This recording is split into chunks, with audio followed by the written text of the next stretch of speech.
Yes, everybody. Question number 149. Find the 12th term from the end of the AP. और AP दे रखी है -2, -4, -6 up to -100. ठीक है जी. NCERT exemplar का question number 16 भी है ये. एग्जाम्पलर का क्वेश्चन नंबर 16. अब मैं इस क्वेश्चन को जो भी कॉन्सेप्ट कराए हैं तीनों मेथड से करूंगा और लेट्स सी कि भाई आपको कौन सा मेथड पसंद है. ठीक है. पहली बात करें मेथड 1 की. मेथड 1 क्या कहते हैं? अब इसमें क्वेश्चन में मांगा गया find the 12th term from the end. कौन सी टर्म? तो 12th term from end is equal to. Total terms कितनी है मुझे नहीं पता. टोटल टर्म्स मुझे नहीं पता. क्या ये बात समझ पा रहे हो? टोटल टर्म्स मुझे नहीं पता. टोटल टर्म्स निकालने के लिए मुझे क्या करना होता है? लास्ट टर्म को क्या लेना होता है? an. क्या लेना होता है? तो let an is equal to -100.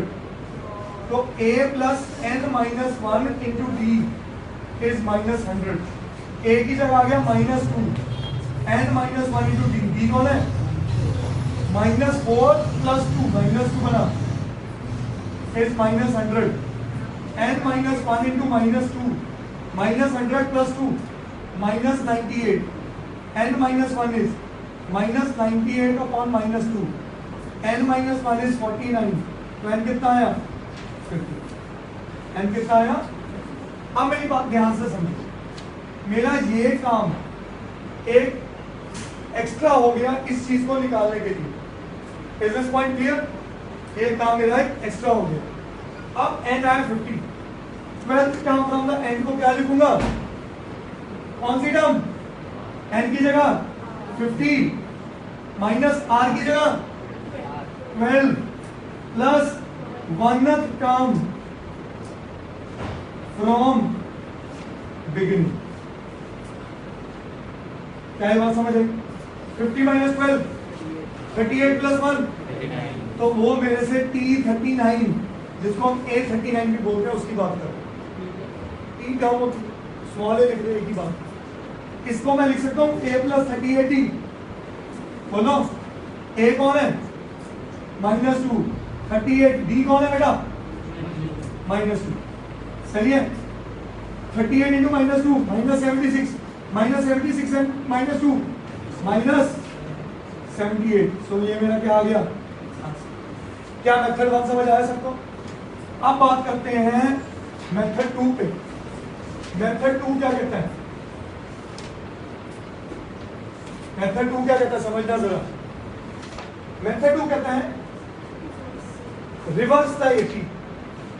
Reverse the AP कर दी. तो ये बना -100. कितने का डिफरेंस है? -2, -4, -6. बताओ -100 से पहले टर्म कौन सी? -98. चलते चलते चलते लास्ट में -4 एंड -2. अब मुझे कौन सी टर्म निकालनी है? 12th term from and. इसकी क्या बन गई? 12th term from beginning. इसको लिखने का तरीका समझो. Required term is A12. Required term is A12 from beginning of reversed AP. Of reversed AP मतलब जब AP रिवर्स कर दी गई. A12 का मतलब A प्लस 11 लिख. A की जगह क्या लिख दूं? -100. इस AP की चर्चा हो रही है, उसकी नहीं हो रही. तभी लिखा of reverse AP. Of reverse AP. -100 plus 11 into D क्या हो गया? उस टाइम -2 था, अब 2 हो गया. चेक करके देख लो. तो ये बना -100 प्लस 22. Answer is -78. क्या सेम आंसर आया? अब दुनिया ये मेथड नहीं याद रखती. ये फ्यूचर में रिजल्ट याद रखना. Chapters like binomial and all in +1 बहुत काम आएगा. बट आपको ज्यादा प्रैक्टिस करनी है मेथड 2C, बट मेरे बच्चों को सबसे ज्यादा तैयारी करनी है मेथड 3। कारण मेथड 3 में ये निकालना ही नहीं पड़ता, रिवर्स एपी करके डी नेगेटिव याद रखना ही नहीं पड़ता। मेथड 3 क्या कहता है, समझिए जरा। हाँ जी, कौन सी टर्म है? 12th term from end is equal to L minus R minus 1 into d. L कौन है, चेक करो, लास्ट टर्म माइनस 100, R कौन है 12, माइनस 1 इंटू डी कौन है minus 2। So minus 100, 12 minus 1 11 into minus 2, so minus 100 plus 22, answer is minus 78। अब इसका फायदा क्या, ना तो ए निकालना पड़ा, टाइम वेस्ट नहीं हुआ, ना रिवर्स एपी करनी पड़ी, सीधा फॉर्मूला याद रखना है L minus R minus 1 into D and you get your answer. That's it for today, thank you.